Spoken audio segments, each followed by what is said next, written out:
So when we are functioning better, it's no surprise that our businesses function better as well. That's a very well-known fact. So what you might not know is that we can actually use science to manage our stress better and turn our stress into a superpower that actually helps us grow our businesses.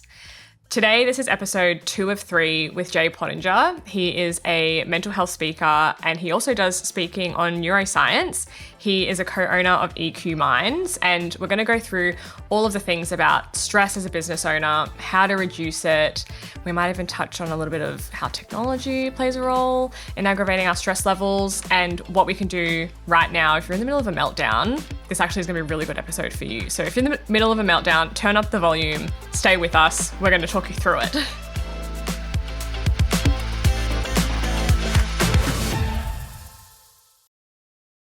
Thank you, Jay, for coming back on the podcast. Oh, pleasure to be back again. So I think we just get straight into it.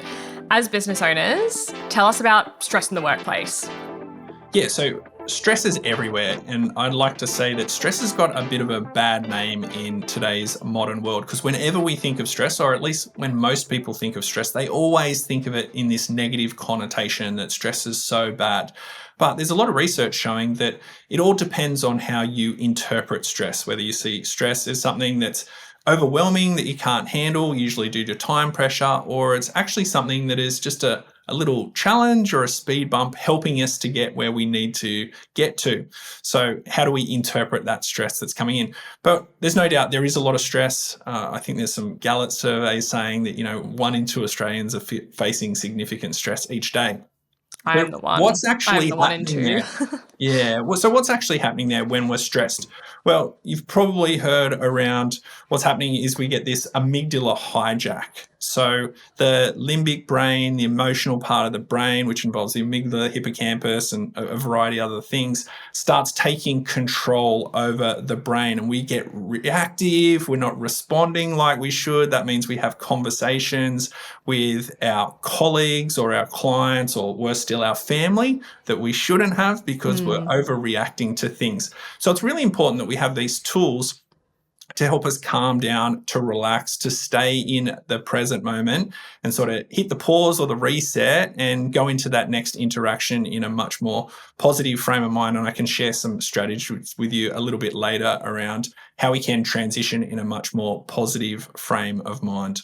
Yeah. And for those that might not be super confident with the whole neuroscience thing, the amygdala, that's what people call like that lizard brain. Hey, that the almost like subconscious brain. Well, the amygdala, you've got fear, the fear and flight perspective. So the amygdala starts taking over with that, and we start overreacting to things. Whereas the hippocampus, the memory center, that's when the memories start going back to, I had this stressful time before.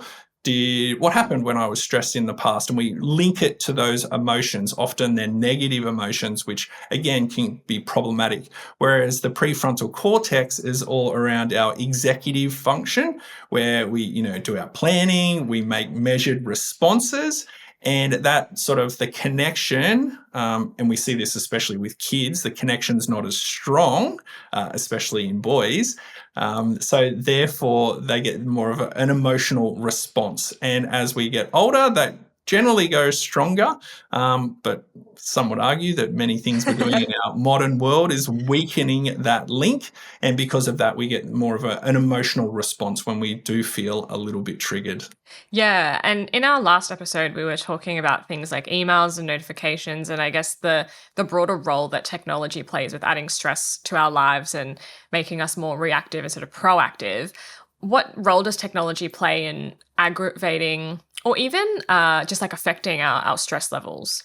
Yeah, there's no doubt it's impacting it, I think, in a very negative way. So what's happening is we're getting more stimulus on top of ourselves. So we're seeing our resilience levels going down because there's just more and more that we've got to deal with.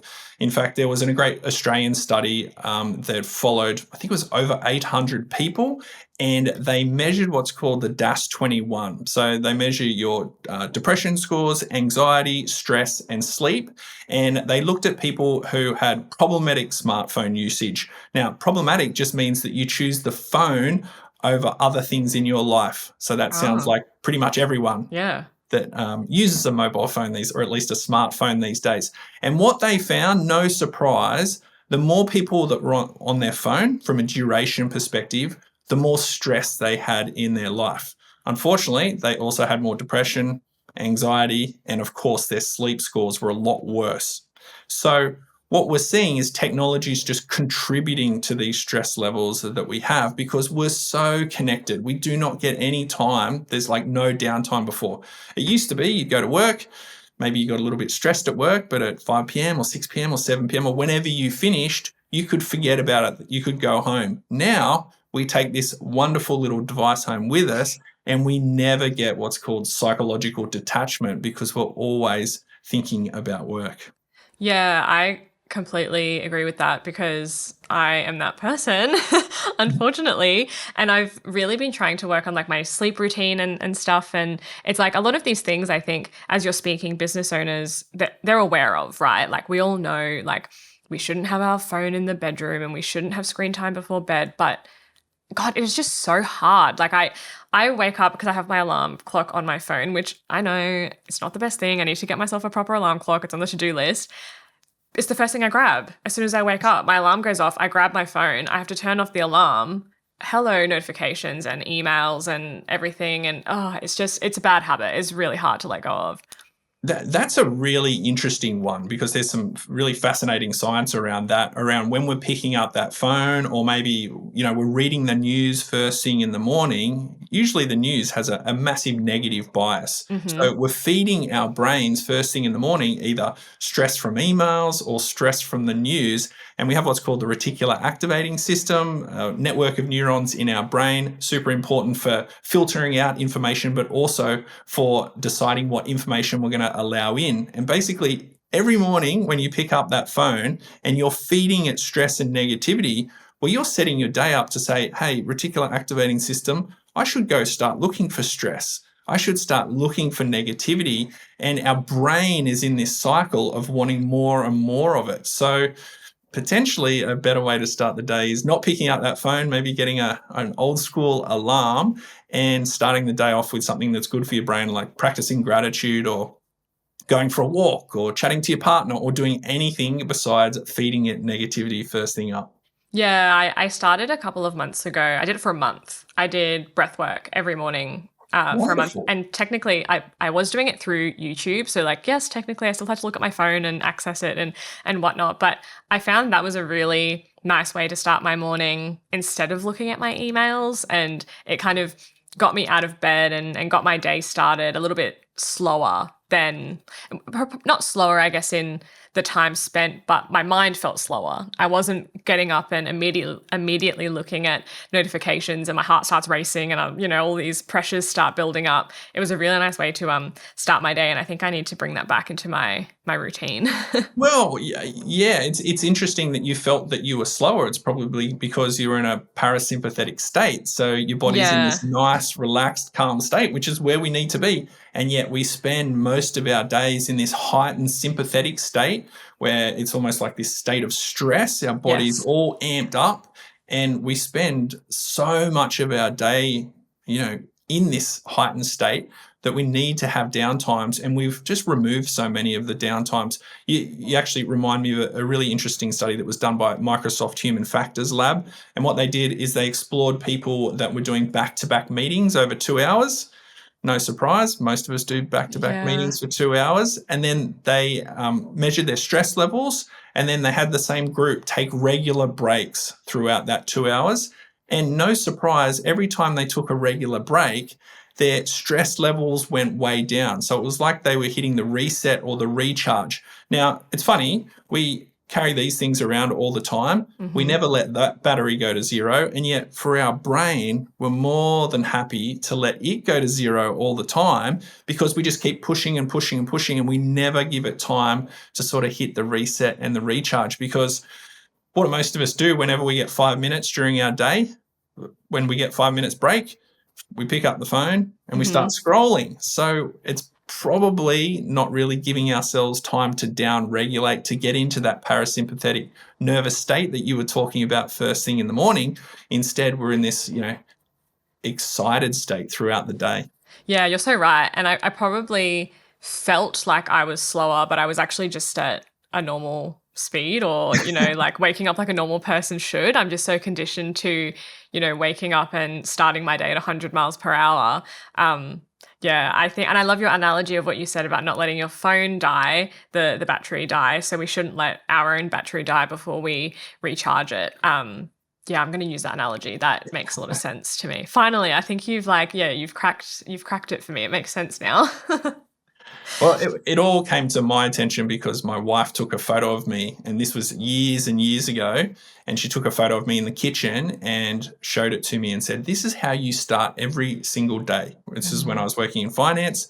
I would go into the kitchen, pour myself a massive cup of coffee, get cortisol pumped up as high as I possibly could, and then I'd check the markets to make sure everything was, what news drama had happened so that I could speak to our clients about it. She was like, this is how you start your day every day. It's such a negative way to start the day, and it really has changed my life, starting it in a much more positive way. Yeah, I think a lot of us feel like that's the only way, or you get into these habits. Like even for myself with the whole alarm clock and the me using my phone as an alarm clock and reaching for my phone first thing, I literally began to tell myself, like, if I don't use my phone, like I find it really hard to actually get up. Like I was telling myself this like narrative of, by scrolling, it helps me wake up in the morning before I can actually get up. Otherwise I'll fall back to sleep, or some like, I don't know. It's like, I sound like an addict trying to like tell myself the way to continue to use this device. But yeah, I do think we kind of condition ourselves to get used to these particular conditions that we put ourselves through. Oh, absolutely. And we can make up any story to support whatever we want to support. That's for sure. Yeah.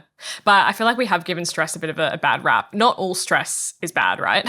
No, not at all. I mean, stress shows that you care, that you're moving in the right direction, that you're putting yourself in uncomfortable situations to help yourself grow. So I think we often need to reframe stress.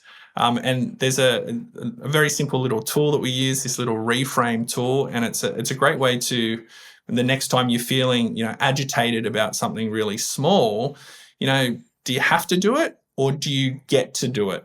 Because often this stress that we face is actually a privilege. Mm-hmm. It's because we're in situations where, we're getting to achieve things, we're getting to do things. Clients want things. This is actually a privilege at times. So that simple reframe from I have to I get to can be a powerful way to start looking at stress in a positive light rather than it always being this negative thing, because I just don't think it is. Yeah, I completely agree with that. The last few weeks within my business have been some of the busiest weeks of my entire life. And it's all good things, just like a lot of fun projects, a lot of photo shoots, a lot of traveling, just a lot of good things. And I did begin to feel the pressure of perhaps probably not having that downtime and travel, whether you're flying, driving, commuting, it does kind of begin to grind you down a little bit. And I started to feel that like, oh, like this sucks. And I had to stop myself and think, Kayla, this life you're living was like on your mood board a few years ago. It was the dream. Like if someone had asked you to go and fly and do a podcast, or go and fly to do a full day shoot and jump on a boat and go out on the ocean and take photos and videos, like that is the dream. And I thought, okay, it is stressful, but it's good stress. And it's just the fact of a to-do list, right? It's just getting through each task one at a time and not letting the 100 tasks you have to do weigh down on you, just kind of breaking things down into smaller, manageable chunks. Yeah, absolutely. That overwhelm, and I think you summed it up perfectly. How do you break it down into small little chunks so that you are biting off a little bit and moving in the right direction rather than going, oh, it's all too much and, throwing it all in the air. Yeah. If you're after personal financial advice, don't get it from a podcast. But if you want guidance tailored to your situation, head to moneypodcast.com.au and click Get Help. We'll connect you with one of our trusted professionals, financial advisors and mortgage brokers, who work with people right across Australia. No matter where you are, they can help. Now, before we get back to the show, a quick reminder to protect your financial life. That means having income protection sorted. It means having death cover if there's any debt or dependents relying on you. It means getting your personal insurance in order. Most people insure their car, they insure their house, but what about themselves? Sky Wealth, who support this podcast, are specialist financial advisors who can help you get the right cover in place. Their advice is often more comprehensive and better value than going direct through your super. Book a complimentary 15-minute chat at sky.com.au. That's skye.com.au, and they'll point you in the right direction. So other than that, if you're a business owner in the middle of a meltdown right now, Jay, what advice can you give to them? What are some actionable things we can do to get out of this meltdown? Yeah, I think there's a couple of little tools, and it's about trying the ones that fit with you. Some will resonate with you, others won't. So just to try them, see what works for you. I think everyone should have a simple breathing strategy that they use. I can share a really simple one with you today. I like it. Lots of people use box breathing and a whole variety of other. I love box breathing. Yeah, they're fantastic and they're great. The one I like is just called the 4-5 method. It's super simple. Find yourself a little space, shut down the eyes, breathe in for 4 and out for 5, and just rinse and repeat through, 30 seconds, a minute's probably better. But when you do that, you will notice your whole system start calming down. Again, it's getting into that parasympathetic state to help you relax so that when you go into that next interaction, you're in a much more positive frame of mind, because, our emotions are contagious. And if you are stressed, well, your colleagues are probably stressed because you're going to be passing it on to them. And even worse, when you go home, you're going to pass that stress on to your family or your friends as well. So just spending a little bit of time hitting the reset button can be super valuable. So I think everyone should have a breathing exercise that they like to use. And just quickly, sorry, on the 4-5 breath, according to my yoga teacher, the exhale being longer than the inhale is the most important part, right? Like that's the actual part that quietens down the mind and calms you down. Yeah, so that's all about activating that parasympathetic nervous system. So you'll actually notice, as an example, if you think about maybe, I don't know if you watch football, before football players run onto the field, they want to pump themselves up. If they do that in the opposite direction, it's actually going to activate their sympathetic nervous system and get them fired up. So the next time you get in a fight, just do that reverse, and it can help you get really agitated, which is, going to be good for that fight. But if you want to relax, the 4-5 method. Yes. So that's exactly right. So if you catch me like taking really short breaths, like you better get away because I'm getting ready to punch on. You look very dangerous for sure. Yeah. Okay, cool. So we've got the 4-5 breathing method. Do you have any other hot tips and tricks? Yeah. So I think, meditation's often spoken about. It's something pretty much everyone I speak to has tried, and then they say they can't do it and they fail and they stop doing it because they think they're not doing it right. I hate to say it, no one's doing it right. Yeah. It's all about just pushing through and giving it a go.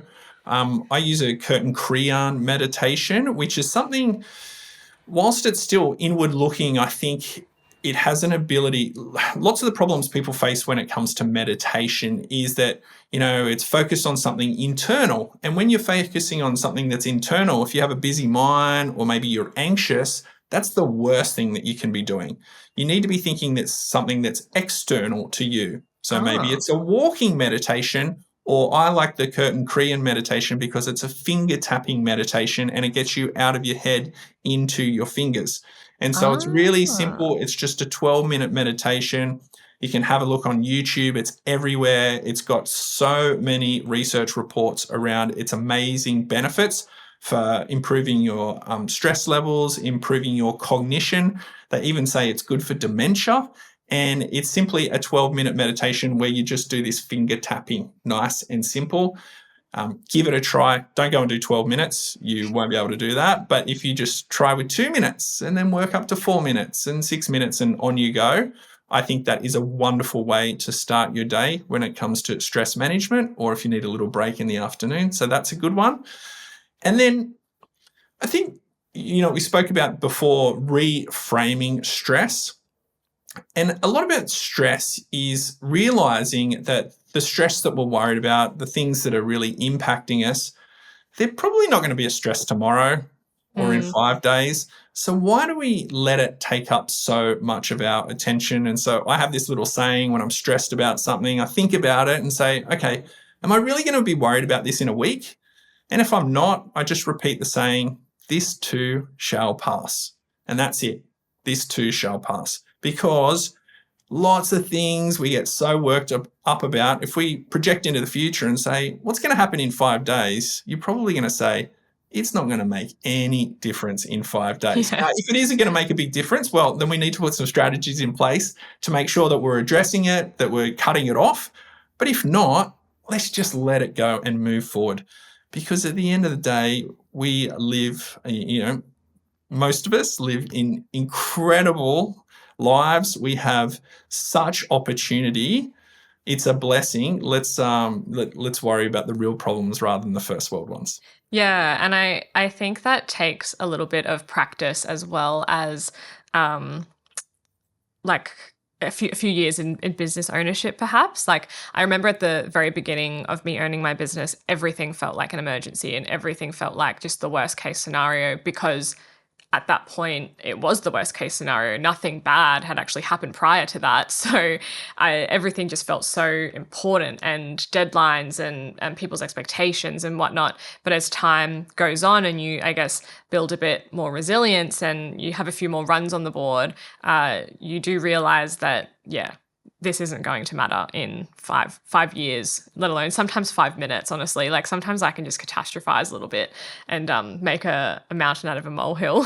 Yeah, absolutely. We're all on the journey and at different stages of the path. And so it's about working out saying, is this a sprint that I have to sprint right now? Or am I in a stage where, I can take the foot off the gas and relax a little bit? But yes, absolutely. Yeah. You're perfect. Definitely right. And to finish up, I'd love to touch on burnout briefly, because I think, as we were talking before, like if you're in the middle of a stress meltdown right now, this would be a great episode for you. What are some identifiers of burnout for anyone feeling that they might, kind of be on the brink of burnout? And do you have any insight on how we can help to mitigate that? Yeah, great question. So burnout will present in people very differently depending on the person. Some of the common things you start feeling is like apathy. You just don't care about certain things. You start lacking that motivation. It might be physical symptoms, like you just feel completely blah, burnout. You have more inflammation in your body, so you start feeling different, potentially injuries or headaches. Maybe you're more irritable. And usually your resilience is down as well, because your cup's full, and anyone that pours anything into there, it just pours over, and you completely have a meltdown for the smallest little thing. So it's very different. Everyone's different. You sort of need to have a look at how you present and take sort of stock of that. When it comes to burnout, and this is some of the work that we did back at Uni SC, is around, there's sort of 4 key components when it comes to burnout. So the 4 different areas are you having time to psychologically detach? So is there time, and this is hard for small business owners, very, very hard, is there time when you're not thinking about work? No. Yeah. Very hard. And what do you mean? That's impossible. And where you are on the journey. We're 10 years in, and there's still times where I think, geez, I've been thinking about work all the time. But is there, and it's different for everyone. Again, everyone's individuals, but are you having little moments where you're not thinking about work? You can really disconnect. That is super important. It's maybe the most important thing when it comes to either avoiding burnout or bringing yourself back from burnout. The second one is relaxation. We spoke about earlier, always in this sympathetic state. Is there times when you actually let your body down, regulate, and relax? Lots of people, especially business owners, go, go, go, go, go, and they get on the weekend and they've been running at full pace all week, and they go, you know what? I should start doing marathons, or I should start doing triathlon training or something crazy. And so they're just constantly in this state of stress at work. It's a mental stress, or maybe it's a physical stress as well. And then on the weekends, they load up all this physical stress as well. So hugely problematic. So you need to have time where you can relax. The third component is mastery. Is there something that you are working on that you're sort of improving on, or it's a hobby? It doesn't have to be, you're a master of the universe or you're incredible at something. For me, as an example, I took up surfing. I took it up very late in life. I love it. I'm trying to master it. The only thing I've mastered is falling on my face, but It's just a hobby that helps me sort of detach from work. That's important. And then finally, and this is related to actually within work, do you have some sense of control? Is there some form of control? It doesn't have to be full control, but during your working week, do you have a sense of control? That is very, very important for burnout as well. So looking at those 4 components, we do a little activity in our workshops where we say sort of rate yourself, and then what can we do to actually improve those ratings? And when you say control, is that do you feel in control of the stress or the stresses in your life? Is that what you mean by that? Yeah, I mean, more around the task that you're doing. Is there some form of, agency or control over what you're doing, and you're not just constantly being sort of pushed around and bullied around, and you feel like everything's out of your control? Yeah, gotcha. Because then if there isn't, maybe it's something to do with your, I don't know, I was going to say health, but you can kind of control your health. Maybe it's like you're putting so much onus on a client accepting or rejecting your proposal. Correct. And the control is not with you, it's actually with the client to accept that. So there's no point stressing over it. Let it go, let them do their thing. Yeah, that's right. Yeah. Exactly. Yeah. Amazing. Well, I really hope that if you are listening today and you're in the middle of a stress meltdown, that these resources have really helped. I will link the meditation you said with the tapping. Yes, Kirtan Kriya. We'll add some information about that in the show notes. And I really do want to try that because I tried meditation back in the day. I did exactly what you did. What you said. I tried it. I found it a little bit hard, kind of gave up. And I've tried it again just a few months ago. And I found it actually harder than I did at the beginning, I think because my stress levels have increased. And I do like the way, like even right now as we're speaking, I have my little like stress ball, like a squishy ball that I like to use just to keep my hands busy or something. So I think like the tapping of the fingers will be good to get me out of my brain a little bit with meditation. Absolutely, yes. Our little daughter does that as well. She likes to have something to, tactile to be able to get out of her head. Yeah, exactly. Well, thank you again for jumping on the podcast. This is episode 2 of 3, and we are about to jump into our 3rd episode about resilience. So I'm excited to do that one. Thank you again. Pleasure. Thanks for having me. Any advice is general financial advice only, which does not take into account your objectives, financial situation, or needs. Because of that, you should consider if the advice is appropriate to you and your needs before acting on the information. If you do choose to buy a financial product, read the Product Disclosure Statement, PDS, and Target Market Determination, TMD, and obtain appropriate financial advice tailored to your needs. Simo Interactive Pty Ltd, the publisher of this podcast, and Glenn James are authorised representatives of Money Sherpa Pty Ltd, which holds financial services license 451289. Opinions or comments from any guests on the podcast are theirs and not those of the host or the publisher or their respective license holders.